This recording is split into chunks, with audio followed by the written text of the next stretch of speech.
I'm Sam Malone. I'm a spoken voice empowerment coach, and I'm from Canada. Originally, I was working in IT, healthcare, and oil and gas. And now I've moved into the theater sector, but I'm applying theater arts into the corporate world. How did I get into voice coaching? Well, when I was back in Canada, I was doing an undergrad in international business and then a master's in education, and I was working in IT, healthcare, and oil and gas.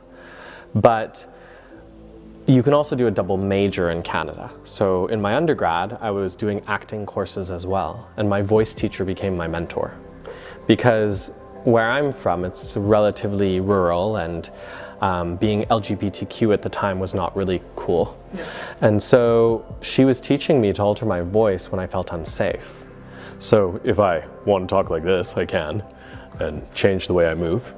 But also, it was about finding how to be empowered in my voice any way that's expressive. So how can I help other people be empowered in their voice as well?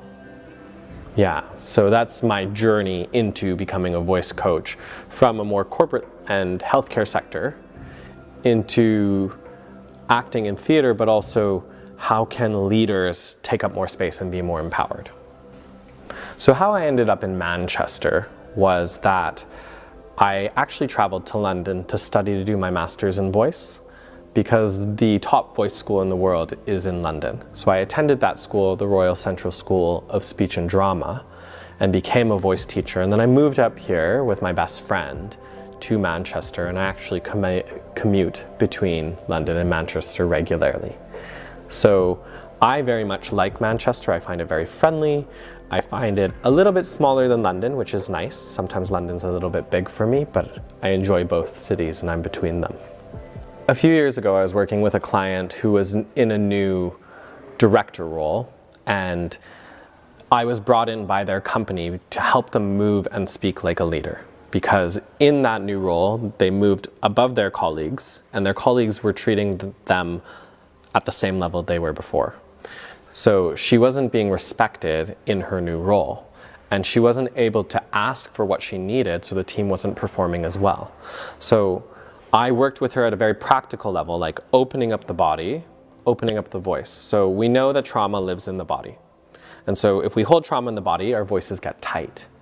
So to release in the body, we have to do practical exercises and open up in the voice. And then I was training her how to use her voice and body to take up physical and vocal space, so that she would be respected at a very subconscious level.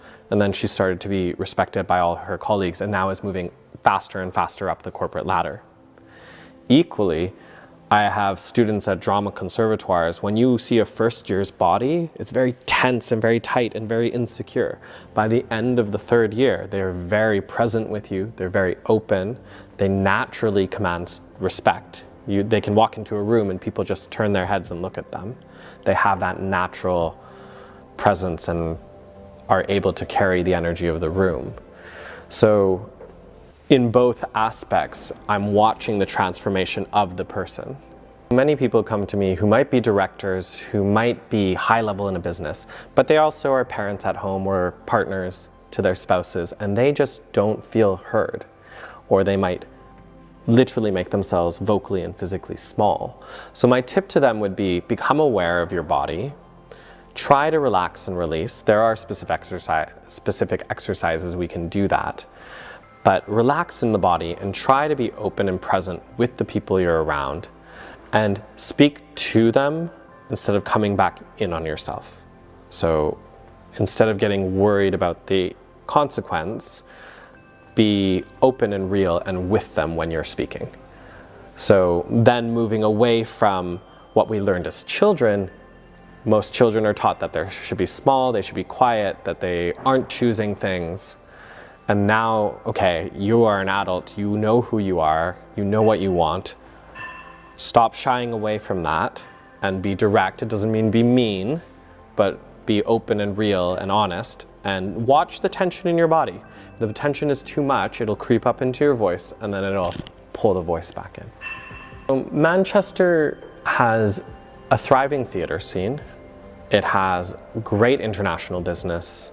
There's a thriving and very accepting LGBTQ scene here as well. There is very friendly culture. Canadians are very, very friendly people, and I find in Manchester a level of that friendliness as well.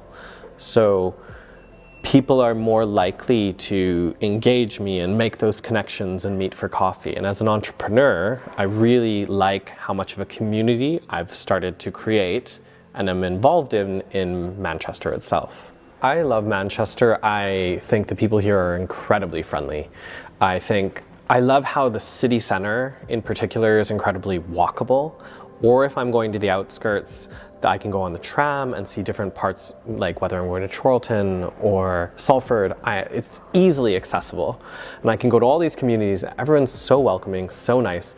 There's great food, there's great art scene, like I mentioned before. Even the theater schools here have great performances, and we have students who have gone on to Game of Thrones and Netflix.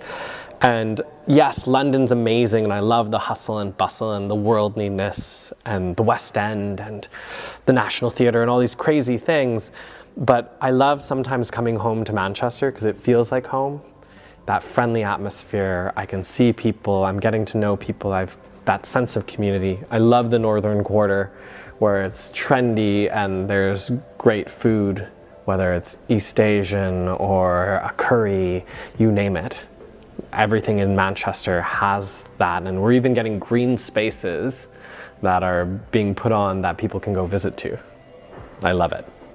As I said before, I moved from leadership development, change management, and HR into spoken voice empowerment work because I truly believe it is transformative. People come to me because they are directors or parents or spouses where they need to take up more physical and vocal space. Through social conditioning, they made themselves small. And whether it's vocal oppression because they're too masculine, too feminine, too shrill, maybe they have a stutter, or maybe they have an accent and they're not articulate in English. Voice work can change and help with all of that. It's not just public speaking. It's deeper, and it brings people into their true power and presence and empowerment. And that's why I love it. It's completely, completely transformational. So if I was to leave them with anything, I would say, I want you to be successful. I want you to be powerful, but most of all, I want you to be heard. And so again, my name's Sam Malone. I run Elevate Voice. You can find me on Instagram or on LinkedIn or on my website, elevatevoice.co.uk.